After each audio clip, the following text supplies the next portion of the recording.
बिस्मिल्लाहिर्रहमानिर्रहीम। अस्सलाम वालेकुम। सारामान हियर फ्रॉम एचआर एकेडमी।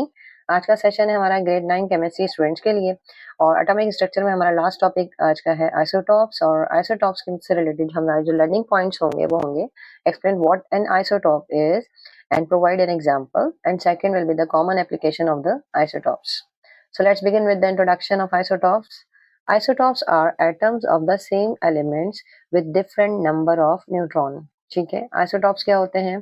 एक ही एलिमेंट के एटम्स होते हैं जिनका जो एटॉमिक नंबर होता है वो सेम होता है, क्योंकि उनमें number of proton and number of electrons same होते हैं, जबकि वहां पर नंबर ऑफ न्यूट्रॉन क्योंकि वैरी कर रहे होते हैं, इसीलिए उनका मास नंबर क्या होता है? डिफरेंट होता है, राइट? अब मास नंबर क्यों डिफरेंट हो रहा है? क्योंकि हमें पता है कि mass number is simply the sum of proton and neutron. अब क्योंकि न्यूट्रॉन चेंज हो रहे होंगे, लिहाजा उनका मास नंबर भी क्या होगा? चेंज होगा, right? Next is the example of hydrogen atom. Hydrogen has three isotopes with the same number of protons and electrons but different number of neutron. ठीक है, हाइड्रोजन के तीन आइसोटॉप्स हैं जिनका एटॉमिक नंबर सेम है. Atomic number same क्यों है? क्योंकि उनके पास जो प्रोटॉन्स हैं और इलेक्ट्रॉन्स उनके नंबर सेम है. ठीक है, लेकिन क्योंकि नंबर ऑफ न्यूट्रॉन्स डिफरेंट है, लिहाजा तीनों आइसोटॉप्स का जो मास नंबर है वो क्या है? डिफरेंट होता है, right? First isotope of hydrogen is protium.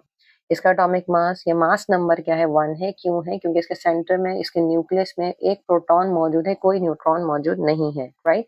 जबकि जो सेकंड आइसोटॉप है दैट इज ड्यूटेरियम. अब ड्यूटेरियम का जो मास नंबर है वो क्या है? 2 है. मास नंबर 2 क्यों है? क्योंकि इसके न्यूक्लियस में 1 प्रोटॉन एंड 1 न्यूट्रॉन है, राइट? तो जो मास नंबर आएगा वो कितना आएगा? 2 आएगा. नेक्स्ट क्या है? जो थर्ड आइसोटॉप है वो क्या है? ट्राइटियम है. अब ट्राइटियम का जो मास नंबर है वो कितना है? 3 है. अब 3 क्यों है इसका mass number? Because there are two number of neutrons in the nucleus of tritium, right? So these are the three isotopes of hydrogen: protium, deuterium and tritium. Protium with the mass number 1, deuterium with the mass number 2 and tritium with the mass number 3, right? Next example we have example of carbon atom. Carbon atom has three isotopes, right? Carbon 12, carbon 13 and carbon 14. अब carbon 12 क्योंकि इसका mass number कितना है? 12 है. क्यों? क्योंकि centre, इसका जो न्यूक्लियस है इसमें 6 प्रोटॉन है एंड 6 न्यूट्रॉन है, राइट? जबकि कार्बन 13 में 6 प्रोटॉन, वही सेम नंबर ऑफ प्रोटॉन है, लेकिन न्यूट्रॉन के नंबर क्या है? डिफरेंट है. 7 न्यूट्रॉन्स है, right? So that's why the mass number of C13 is 13. Then carbon 14, इसका मास नंबर 14 है. 14 क्यों है? प्रोटॉन तो वही है 6 प्रोटॉन, लेकिन न्यूट्रॉन कितने हैं? 8 neutron, right? So just because of the different number of neutron, इनके मास नंबर क्या है? डिफरेंट है, लेकिन एटॉमिक नंबर सेम है, क्योंकि सेम नंबर ऑफ प्रोटॉन है and same number of electrons हैं, right? Next example is the example of chlorine.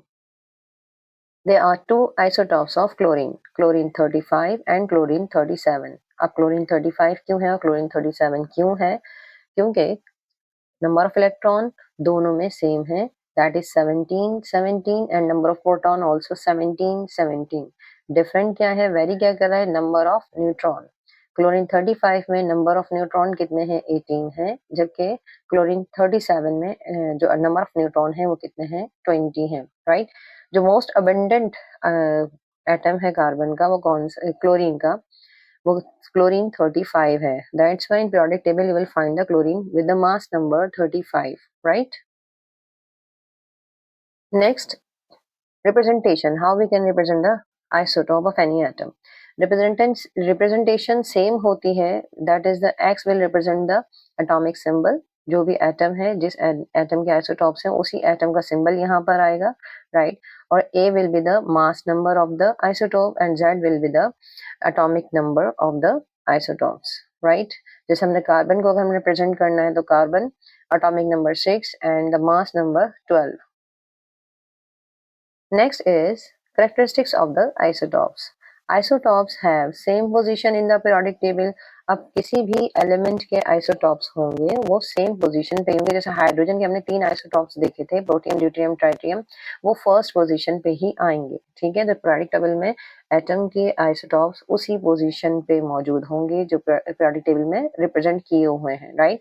Chemical behaviour is the same due to the same electronic configuration. Chemical behaviour यानी उनकी bond formation के characteristics, यानी ionic bond बनाएंगे या covalent bond बनाएंगे या उनकी वैलेंसी क्या होगी, वो सेम केमिकल बिहेवियर होंगे तमाम आइसोटॉप्स के। क्यों सेम होंगे? क्योंकि इनकी इलेक्ट्रॉनिक कॉन्फ़िगरेशन क्या है, सेम है, यानी नंबर ऑफ इलेक्ट्रॉन सेम है। केमिकल प्रॉपर्टीज डिपेंड करती हैं एलिमेंट के इलेक्ट्रॉनिक कॉन्फ़िगरेशन पे, whereas the physical properties like density, boiling point and melting point are different। ठीक है, आइसोटॉप्स के जो फिजिकल प्रॉपर्टीज होंगी वो डिफरेंट होंगी। क्यों? क्योंकि मास नंबर क्या है उनका, डिफरेंट है, right. And some isotopes are stable, others are radioactive. अब आइसोटॉप्स भी क्या हो सकते हैं, या तो स्टेबल हो सकते हैं या रेडियो एक्टिव हो सकते हैं। रेडियो एक्टिव वो एलिमेंट्स होते हैं, वो एटम्स होते हैं जिनके न्यूक्लियस में कंटिन्यूअसली कोई ना कोई चेंजेस होती रहती हैं और उनसे रेडियो एक्टिव रेडिएशंस एमिट्स होती हैं, right. So these are the characteristics of the isotopes. Now common application की तरफ आते हैं हम कि common application क्या है। Isotopes are widely used in the field of medical industries and the scientific research। medical की अगर हम बात करते हैं तो medical में cobalt 60 is used for the treating cancer, that is for the radiotherapy, right. Radiotherapy का जो ट्रीटमेंट होता है कैंसर के केस में, वो उसमें कोबाल्ट 60 यूज होता है। इसी तरह iodine 131 is used to diagnose and treat the thyroid disorder. Thyroid glands होते हैं, राइट, उनमें अगर कोई डिसऑर्डर हो जाता है तो उसके लिए जो आइसोटोप यूज होता है दैट इज आयोडीन 131।